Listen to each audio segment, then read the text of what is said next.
Welcome, dear audience, to This Week in Clown World, the video series dedicated to reliving the events of the simulation because yes, it really happened and no, we weren't dreaming. When another week and another bunch of grown adults doing clown things like getting really salty about an African American with a team of autists auditing the government for wasting billions of taxpayers' money. So the TV man told them to be mad about it and now they're committing literal acts of terrorism. Yeah, that's a lot of soy jacking going on over there. And before anyone tries to downplay it, here is the US definition of terrorism.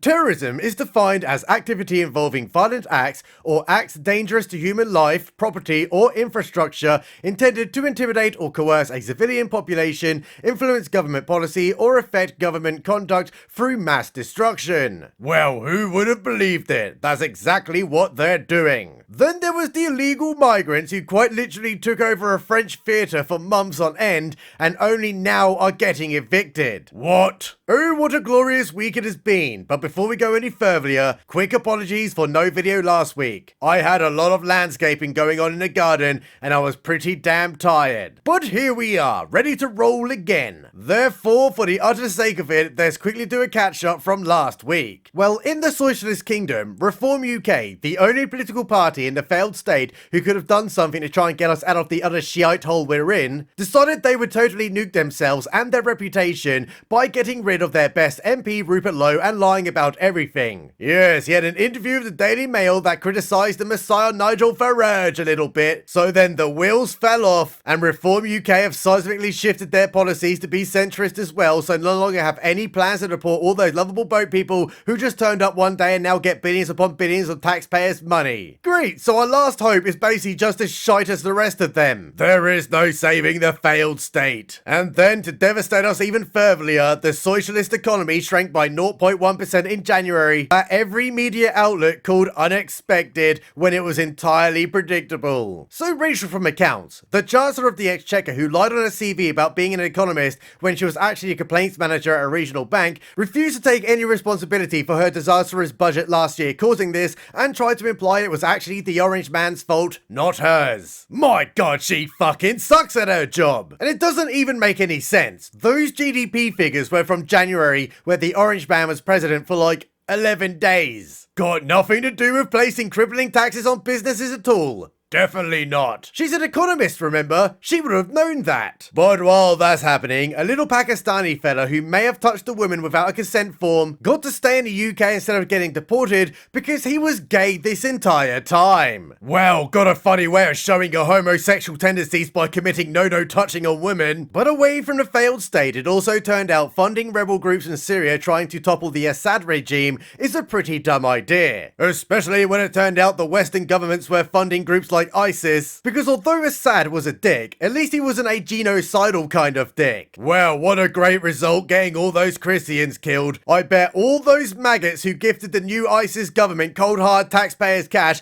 are feeling pretty fucking stupid right now. Yeah, like they had a brain cell to begin with. But over in Romania, they managed to protect their democracy so hard by straight up banning the frontrunner for the presidency. Because after winning the first round of voting, they decided to cancel it after allegedly discovering some accounts promoting his campaign on TikTok that originated from Russia, so that obviously means the entire democratic structure of the great nation of Romania has been compromised by an app. Therefore, no more Mr. President for you. Definitely not a dictatorship. However, there was one lucky country who got their freedom back last week. It was signed, sealed, and delivered. Yes, Canada, the country that gave us Celine Dion and Rush, and also Justin Bieber that they've never apologized for. When after their handbag straight up quit because no one likes her, the Liberal Party went full soy-face Wojak and elected their new handbag, Carney, the ex-governor of the Bank of England, who no doubt worked shoulder to shoulder with Rachel from Accounts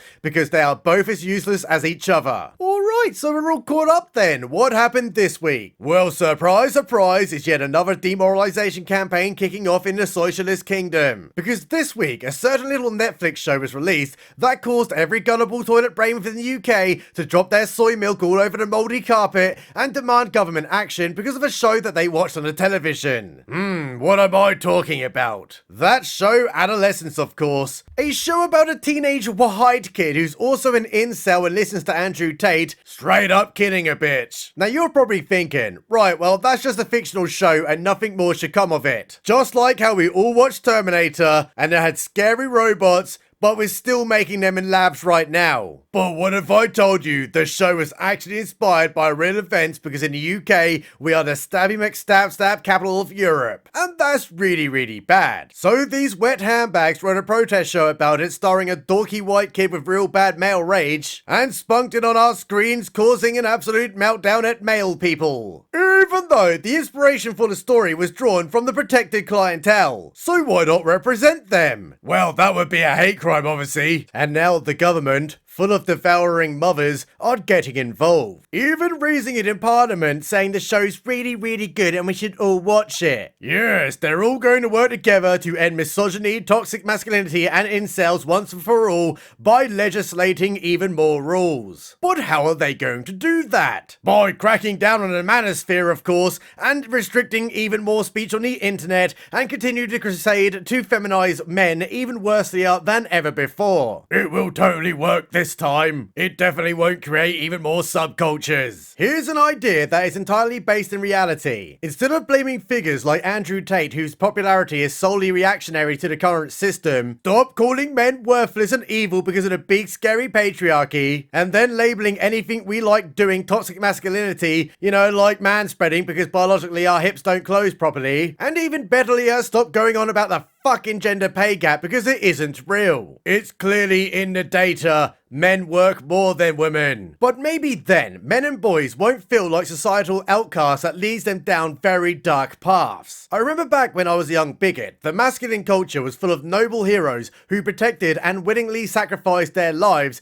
to preserve what made the West the greatest place to live in history. But now every male character in shows and films is a complete immature dumbass constantly being put down and outshone by a super smart and really funny female co-star. Where's the inspiration for men to be better and not entirely resentful towards a culture that fucking hates them? And as a side note, Andrew Tate comes out of a lot of dumb shite and definitely isn't a solution to the growing masculinity crisis. But damn, he was right when he called Stalin soy-faced Starmer. Just look at the amount of estrogen in that. Alright then, looks like I better tuck it between my legs and start getting pegged every night, because oh lordy lordy, if I shit out a single masculine thought, it's gonna be 25 days to life in Belmarsh prison. And as a newborn they them femboy, Mrs. LRCW better get laying that patio slabs next week, because if I did it, that would be entirely masculine and it would be a hate crime. Fantastic. What else is going on? Well, Coronation Street star Shobna Gulati has come out of the closet as non-binary. My god, it's the most stunning I have ever seen her brave be. But you may be asking, who is Shobna Gulati and why should I care about her rug munching? I have literally no fucking clue who she is, and literally no one cares. The reality is she just didn't feel like a woman and she didn't feel like a man, so she ran to the newspapers to tell them all about it. It's definitely not to get attention. But that's not all, as then came another beautiful moment in the failed state's history. A tale for the ages to even rival the Battle of Waterloo. Yes, Angela Rayner, the Deputy Prime Minister of the Socialist Kingdom, hosted the Vietnamese to talk trade and all that because the country needs to offshore even more manufacturing. And as a gesture of goodwill to the great Asian nation, she presented them with one of the most prized possessions a nation could gift another. A picture of herself with a bowl fringe. What? I honestly thought this photo was fake. I saw it on X, I was waiting for the community notes, none came, and slowly I realised it is totally real. She actually did it. She gave them a picture of herself with a fringe bowl cut. Those poor Vietnameses. They came to England seeking fortune and fame, and they left with a framed picture of a ginger communist with an IQ score that could be counted on one can of baked beans. But not far from the international embarrassment that is known as the failed state, France finally did something that is truly shocking. Yes, that's right, audience. They finally kicked out all those illegal immigrants who quite literally took over an entire theatre. And if you don't know what I'm talking about, let me explain. Last year, a theory conspirator in Paris experienced a little thing called suicidal empathy, a term I absolutely love because it's so damn accurate. And they decided they would put on a free play for all the illegal immigrants who broke into their country, and once the curtains closed and the cheers had died down, they just straight up refused to leave. Just stayed there and started protesting. And the worst thing is, that was fucking months ago, and only now have they got the booting him out of a theatre that almost put the company into bankruptcy. Could not get any more dumber than that. But elsewhere in the land of the white flag, their precious little Ubisoft, the developers of such games as the Far Cry series and Rainbow Six, finally released their next Assassin's Creed game, where they retell the life of a black sub-Saharan African samurai in Japan who was also really cool and could blend in with the little Asian fella's assassination style. And historically, did the mouth sex with a little Japanese gay fella, because it was historically accurate and not just utterly ridiculous DEI shite alongside Japanese lesbian romances. Get the fuck out of here. Has anyone seen Ubisoft's share price? I cannot look that deep into the toilet. Yeah, they entirely deserve it. However, while the once great game developer falls on the sword of DEI ESG cringe that has ruined everything its sweaty paws have touched, down in Antarctica things got even more mental when a scientist went full on John Carpenter's The Thing and straight up tried to kill his colleagues. What? And the worst thing about it is they're stuck there with the Mentalist into at least December. Well, there's just hope someone's got The Shining down there and they can lock him in a freezer until help arrives. Alright then, let's go check in with the Freedom Eagles, where it's been a week of quite literal hate crimes against electric cars because an African American was hired for free to audit the government, as there was a lot of taxpayers' money going on utter shite like, oh, let's see, transgender musicals. And to absolutely no one's amazement, the utter mongs who take instructions from their TVs decided they would definitely start harassing Tesla owners and quite literally blowing up cars because the CEO is exposing the kickback grift that enriches the politicians. Yes, a life of public servitude definitely makes you a multi-millionaire. And the dumbest part of this all is that there are people out there who thinks the richest man on earth is going to steal their social security. What an absolute toilet brain take. And with all these cuts, which will result in less government, means people will be paying less taxes. So you actually have more money from that job that you put your sweat into. It is absolutely incredible that a bunch of commies want their own fruits of labour be given to the government so they can go pay for DEI programs in guacamole land. It is retarded. And blowing up and keying all these Teslas is not only gutter terrorism, it only harms the insurance companies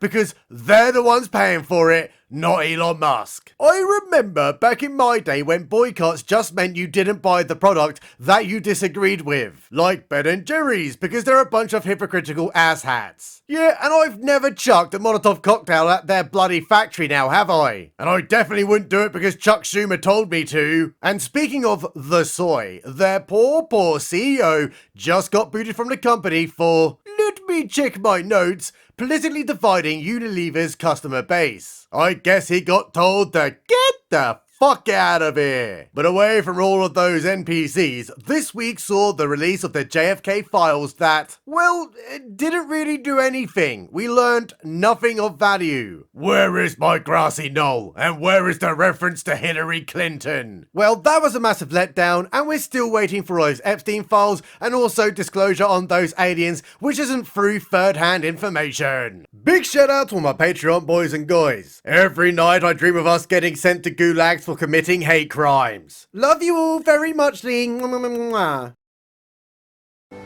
Subscribe button.